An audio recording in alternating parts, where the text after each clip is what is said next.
स्वागत है आपका और एक नए वीडियो में और एक नए टॉपिक के साथ। तो चलिए दोस्तों वीडियो स्टार्ट करते हैं। आशा करेंगे पसंद आएगा और पसंद आए तो लाइक और शेयर जरूर से कर दीजिएगा। और चैनल पर पहली बार आए सब्सक्राइब नहीं किया तो सब्सक्राइब जरूर से कर दीजिएगा। चलिए स्टार्ट करते हैं।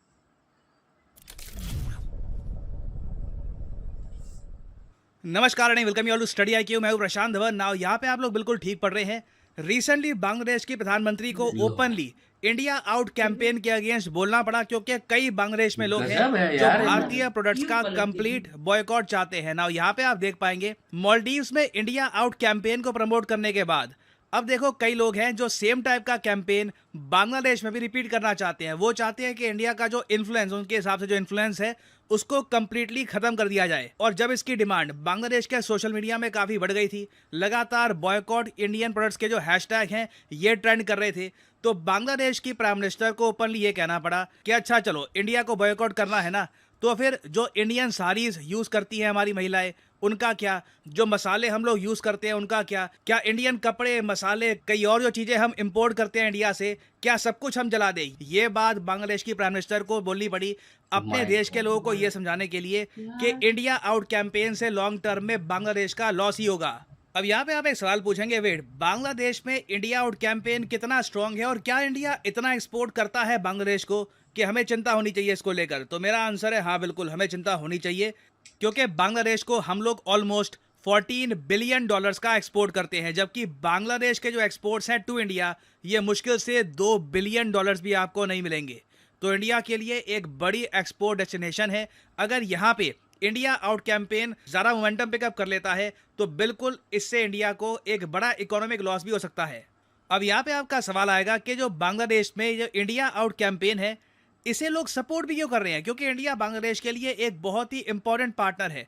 आपको याद होना चाहिए कि इंडिया से ही जो ब्रह्मपुत्र नदी यहाँ से बहती है बांग्लादेश के लिए बहुत ज़्यादा इंपॉर्टेंट है। फिर गंगा नदी का जो पानी है ये भी बांग्लादेश के लिए काफ़ी इंपॉर्टेंट है। तो ये लोग इंडिया के साथ रिलेशंस खराब क्यों करना चाहेंगे? देखो इसका सिंपल आंसर है the hunger for power, power की भूख। रिसेंटली मालदीव्स में जिस तरीके से मोहम्मद मुइज़ू ने एक आप कह लीजिए हवा बना दी कि इंडिया को देखिए हमें बाहर निकालना होगा मालदीव से, इंडिया खराब है, उसने अपने वोटर्स को ये बात समझा दी कैसे भी करके कि इंडिया से अगर हम दूर हो जाते हैं, प्रो चाइना हो जाते हैं तो हमारा फायदा होगा। और मोहम्मद मुइज़ू की सफलता देखकर इलेक्शंस में अब बांग्लादेश में भी इनकी एक पॉलिटिकल पार्टी है BNP, बांग्लादेश नेशनलिस्ट पार्टी। ये लोग सेम फॉर्मूला मोहम्मद मुइज़ू का यूज करना चाहते हैं बांग्लादेश में, और ये लोग ट्राई कर रहे हैं कि अगर ये भी इंडिया आउट कैंपेन के नारे देते हैं, इंडिया के अगेंस्ट बातें करते हैं, क्या पता इनको भी इन द फ्यूचर इलेक्शंस में सफलता मिले।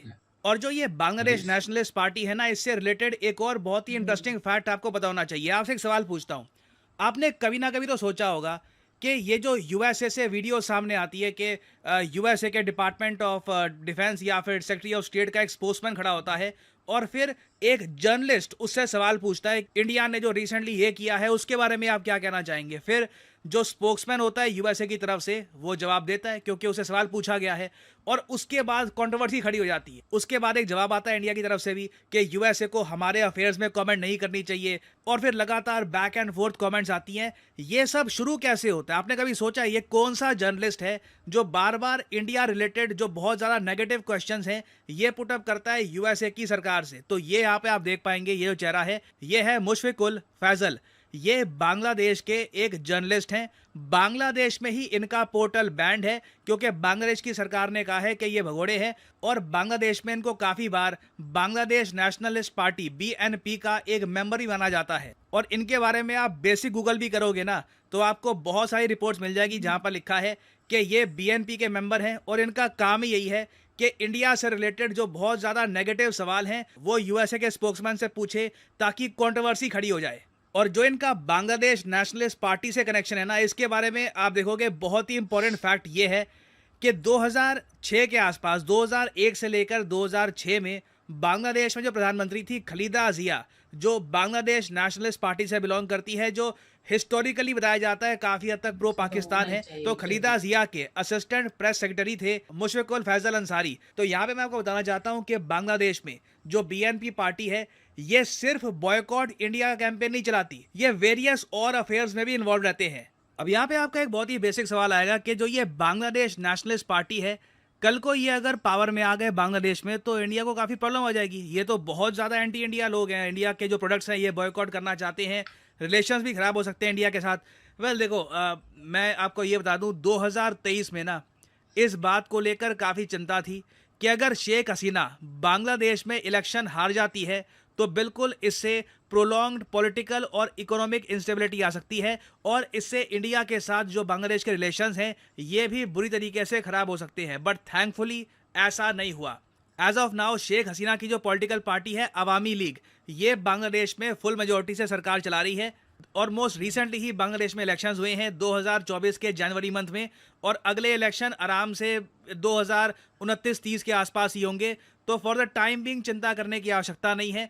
जो मालदीव्स में हुआ था कि मुइज़ू पावर में आ गया और उसके बाद सब कुछ बदल गया, बांग्लादेश में ऐसे होने के चांसेस ना के बराबर दिख रहे हैं फॉर द टाइम बिंग। हाँ, ये लोग ऐसी डिमांड्स करेंगे, सोशल मीडिया पे ऐसे ट्रेंड चलाएंगे, but as a policy decision ये बन नहीं पाएगा क्योंकि थैंकफुली बांग्लादेश में अभी एक ऐसी प्राइम मिनिस्टर हैं जो न्यूट्रल है, जो समझती हैं कि बांग्लादेश के लॉन्ग टर्म फ्यूचर के लिए क्या बेहतर है और ये इंडिया के लिए एक बहुत ही बड़ी रिलीफ की बात है।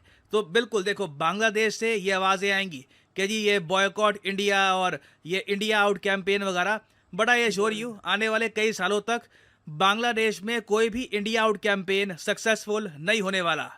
और फाइनली यहाँ पे मैं आपसे एक सवाल ही पूछूंगा कि टैंटलुम ये एक बहुत ज़्यादा रेयर मेटल है, ये हाल ही में किस नदी में डिस्कवर किया गया है? ये है यहाँ पे आपकी ऑप्शंस, गोमती, सतलुज, कावेरी या फिर कृष्णा। कमेंट सेक्शन में करिए उत्तर। जो लोग सही आंसर देंगे कोशिश करूंगा कि उनकी कमेंट को मैं हार दे दूं ताकि बाकी लोग सही उत्तर समझ पाएं। और फाइनली यहाँ पर मैं ये भी ऐड कर दूं कि स्टडी IQ के जो कोर्सेज के प्राइसेस हैं ये अगले फाइनेंशियल ईयर से मतलब कि 1 अप्रैल 2024 से बढ़ने वाले हैं। तो अगर आप अभी कम प्राइसेस में परचेज करना चाहते हैं ये कोर्स तो now is a good time. Comment section में जाइए, यहाँ पे आपको ये लिंक मिल जाएगा, यहाँ पे आप परचेज कर सकते हैं स्टडी IQ का P2I UPSC कोर्स। प्रीलिम से लेकर इंटरव्यू तक ये कोर्स आपका साथ देगा। सिंपली यहाँ पे आपको क्लिक करना है बाय नाउ पर और यहाँ पे आप कोड यूज़ कर सकते हैं PG10 और सीधा प्राइसेस गिरना स्टार्ट हो जाएंगे। 6,000 रुपये का डायरेक्ट डिस्काउंट आपको मिलता है, the maximum discount you will get from PG10। So use the code PG10 and save money. By the way ये प्राइसेस 1 अप्रैल से बढ़ने वाले हैं तो 30 महीने की वैलिडिटी का जो ये कोर्स है ये आप कर सकते हैं purchase at the right time. और इसी नोट के साथ ये है वीडियो का अंत। Thank you for listening and as I always say, may the gods watch over you. So thank you दोस्तों वीडियो को यहाँ तक देखने के लिए। बाकी दोस्तों वीडियो को यहाँ पे समाप्त करते हैं, आपसे विदाई लेते हैं, मिलते हैं और एक नए वीडियो में आपके साथ। टिल देन जय हिंद, जय भारत।